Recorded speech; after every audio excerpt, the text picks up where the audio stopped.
What's up? Yeah. Honorable Speaker, welcome to the media. Thank you. Last night it was announced by the chair of the Rule of Law Caucus that today you will be resigning. Yes. How do you respond to the news of the imminent resignation? It's not imminent. I've already submitted it to the clerk. I think it's after 12 o'clock. It was effective. Honorable Speaker, you've been holding on all through this month. Why now you made this decision? Okay, so it's important to put everything in perspective, right? We got to play the game by one set of rules. The rules keep changing, right? I think we held on because when the Supreme Court made a decision on December 6th, all the book people came and said it was confusing the term ultra-virus, right? And so we waited for the Supreme Court to clarify that because we submitted what we call a bill of information. And we believed at the time that once the Supreme Court clarifies it, everybody will go according to the rule of law. The Supreme Court made a clarification. I think even the smallest child that started school could understand what the Supreme Court said. Except Fonati Koffa Speaker, any other thing that happened was illegal.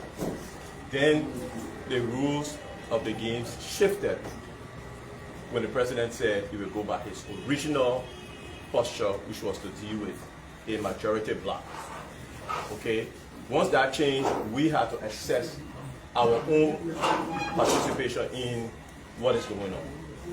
And as we see it, after the caucus evaluated, with still those going up at the Capitol, with more armed men being called in as reinforcement, our choice was to either go tomorrow to the Capitol to have a repeat of some sort of violence, right?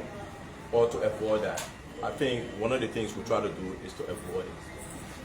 The second thing is, you see Fonati Koffa, but you don't see the people standing behind Fonati Koffa.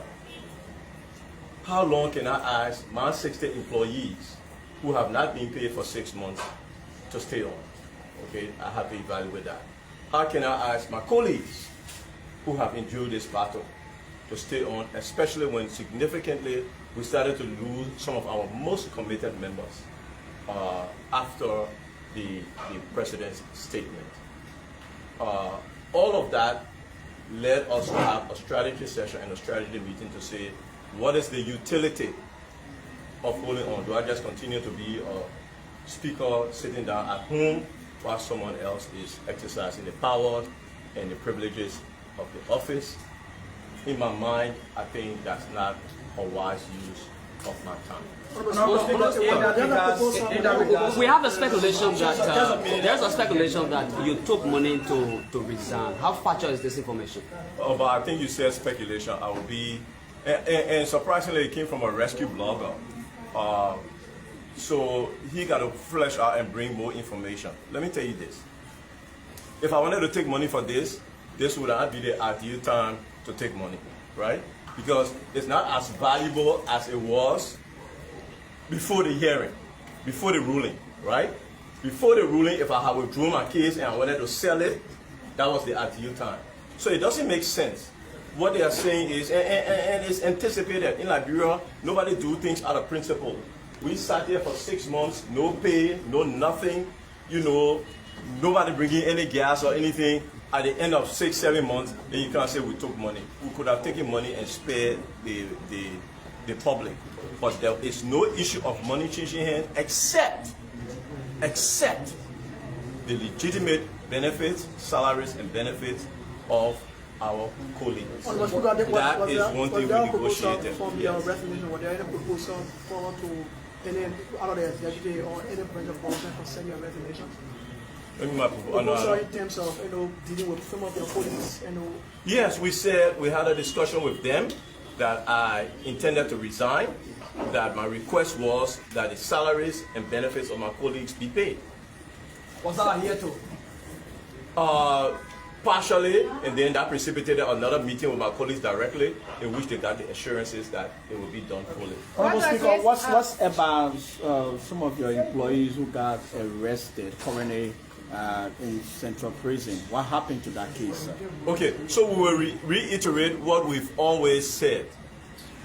I cannot negotiate a criminal case in a political settlement. Then it appears that maybe I'm guilty of something. My request to the police, because the case has been treated so politically, is let's get international investigators to come and investigate the case, look at all the evidence, and whatever the report is, we will abide by it. But as long as it remains the way it is, it remains a political case. Let me give you an example. When we won the case at the Supreme Court, they called two of my colleagues. You need to come back for investigation. Okay, the colleagues go there. The same question they asked one of them that they asked him the first time. The day one of the newspapers came and said, "Oh, the speaker is resigning," the other colleague that was supposed to appear there, they said, "Oh, no, we need you again." Okay, so I mean, you can tell what's going on, and our request is let's internationalize it. Let's bring other professionals to look at it. Otherwise, anything you do will be political. Now you have honorable speaker. Now you have started. I can negotiate the law, right?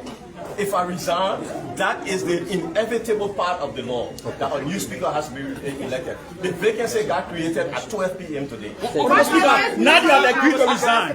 In the resolution, will that be election? Do you expect election to elect a new speaker? But I just answered that question.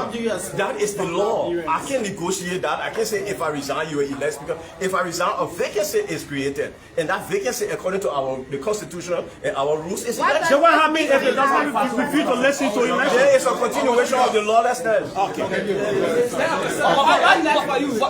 What become of your police? Your police that are trusted you, so why next for you? Next to me is my book. It's called From 1 to 73, The Conspiracy at the Capitol. Okay, the voice of embattled speaker, Fonati Koffa, speaking to